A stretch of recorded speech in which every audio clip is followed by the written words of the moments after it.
কথা বলি, এটা যে ভয় দেখানো হচ্ছে না ভোটের নাম কেটে দেবে, এই যে অফিসাররা আসছে না ওদের সাথে দুটো ফর্ম আসছে, কি জানেন? Form 6, form 7। ফর্ম 6টা কি নতুন ভোটারের নাম ঢোকানো, ফর্ম 7টা মৃত ভোটারের নাম কাটা।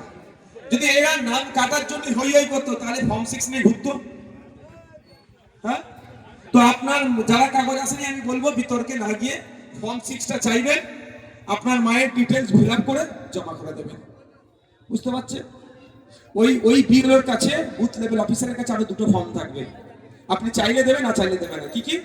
Form 6, form 7। ফর্ম 6 এ কি হবে?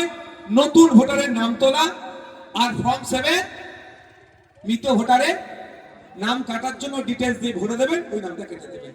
আপনাদের বলি আতঙ্কিত হবেন না, 2002 সালে পশ্চিমবাংলায় এসআইআর হয়েছিল, তখন 28 লক্ষ লোকের নাম বাদ পড়ে গেছিল। কেউ ভয় পেয়েছিল না? এসআইআর এর আতঙ্ক কাটানোর জন্য এই ধরনের মিটিং করতে হয়েছিল।